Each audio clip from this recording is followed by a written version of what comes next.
The Bundesliga has officially been wrapped up, packed in a box, shipped away. We forget about the season. It's done and dusted, especially with the virose that took over. You know the ones there, the virose kind of killed the whole momentum of every single team. However, I do feel like Borussia Dortmund had picked it back up, and then once again, just like this, we bottled it in the very dying moments of the season, man. It was very sad. We could have stayed top and potentially won the league, but you know, we ain't gonna get into that. That's for another video.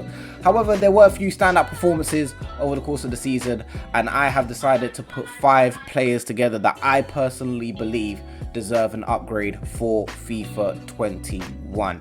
They may not be your favorites, they may not be players that you think deserve upgrades, but I personally think that their performances over the course of last season deserve some upgrades for FIFA 21. So if you do go on to enjoy the video, make sure you hit a like on the video, subscribe if you're new around here, and also let me know what other team you want me to do. I mean, obviously I have to watch the team. I can't just do a team. Like if you tell me about Chelsea, I don't watch Chelsea, girl. Number 5 on the list, no Booker T. We have Rafael Guerrero, who finished FIFA 20 with an 83 overall. Honestly, this is Rafael Guerrero's best season in a Borussia Dortmund shirt. He was absolutely fantastic. The 3-4-3 definitely works well in Guerrero's favor because he likes to bomb up and down the pitch. I definitely think his pace and his speed needs to be increased drastically. I think, yeah, you know you did him dirty in FIFA 20. Don't even try a stunt on that one. You lot did him absolutely dirty. Try to say man is as fast as me. Listen, I'm not no 70 or 80 kind of sprinter. You know, I'm in the 90s, but you know, sometimes, you know, when you ain't running. Listen, never mind, that's not for this discussion. They did him dirty with the speed. And I also feel like his finishing has gotten so much better, considering he's a left back as well, so primarily a left back. He does play in left midfield, he can play as left wing as well, but primarily he is a left back. He is known as a fullback, and for a fullback, if that's what we're going to call him, he has excellent finishing. So I feel like his finishing needs to be upgraded for next FIFA. I feel like his composure needs to be increased a little bit as well, and then of course his speed, the main one, needs to be I think kind of going into the 90s, man. The guy is rapid. If you actually watch Guerrero, he is rapid. Like I said, he finished on an 83 overall, and I would like to see him at least go up to an 84. I would like to push 85, but I don't think EA are going to do him that nice. You know what I'm saying? EA and Borussia Dortmund, you know, ones, it's a bit of a sticky relationship, I can't lie to you. Number 4 on the list, no fantastic, we have Mr. Zagadou. Zagadou has arguably been our best centre back this season. Hummels has been very shaky at the back. We have also used Emre Can as a centre back as well after signing him in January. So our centre backs on paper look very solid. But then, you know, on the surface, it's a bit of a sticky one still.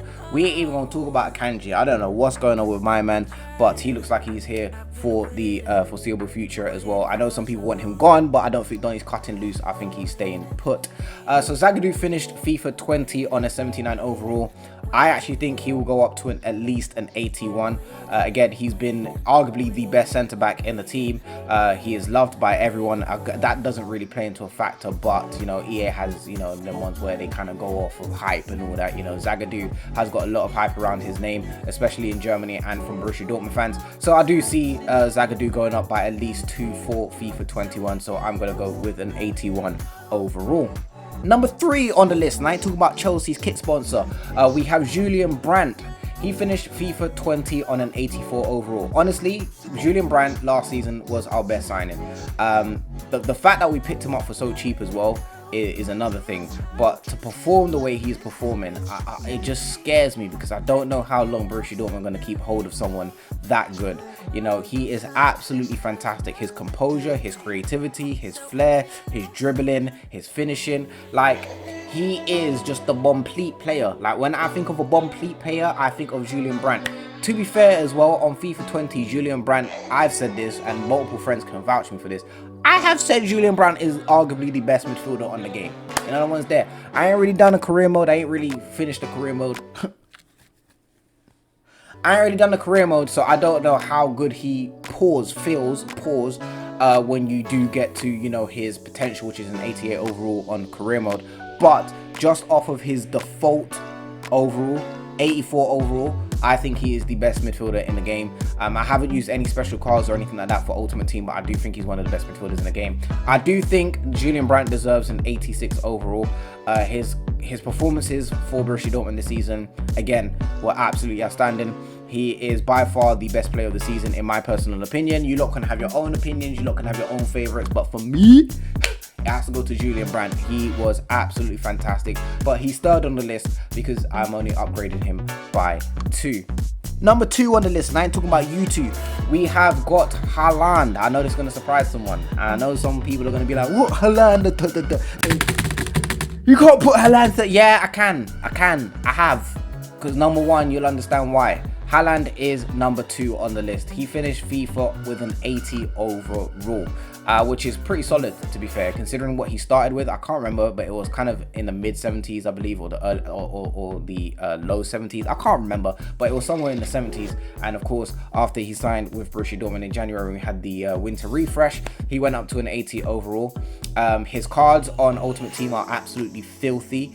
And of course, he does have a high potential on career mode as well. And when you do reach that career mode, apparently he becomes absolutely filthy. I ain't used him on career mode too much because I actually think he's pretty dead on FIFA. That's just me. That's just my opinion. You lot can have your own opinion. I do feel like some things need to be addressed moving forward with Haaland. I feel like his balance needs upgrading heavily.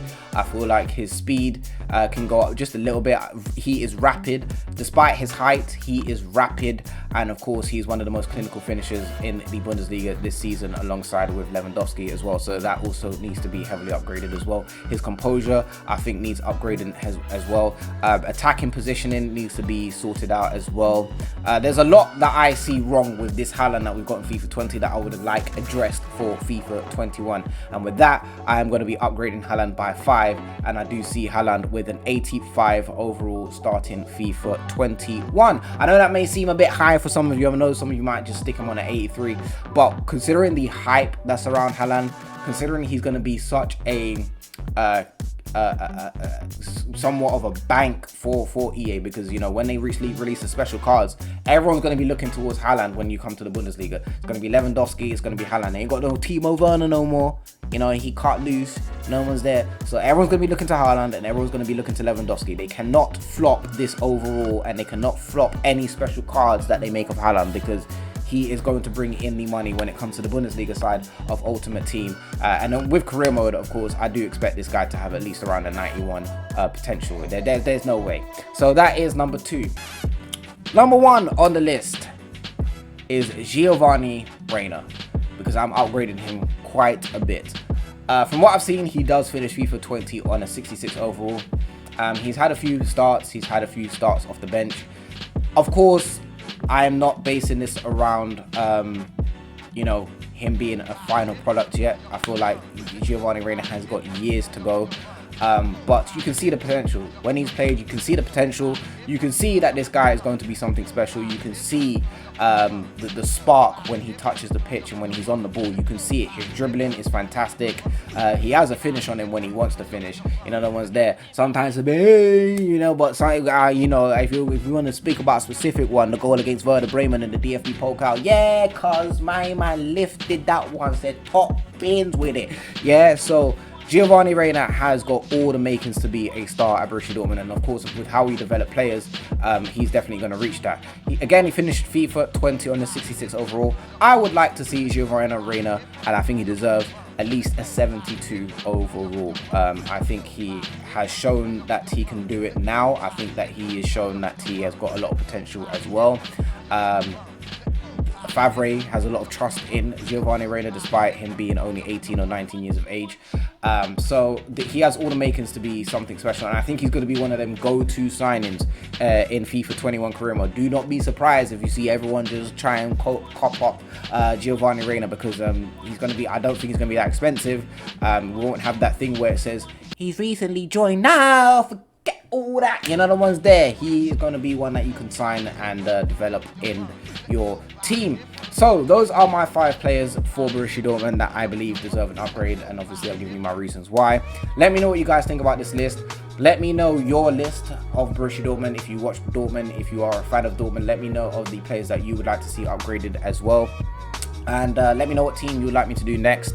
I might be doing an Ajax one very soon, so look out for that one. But until next time, take care of yourself. Bruh. I really dabbed in 2020. I'm asleep, bro. Peace.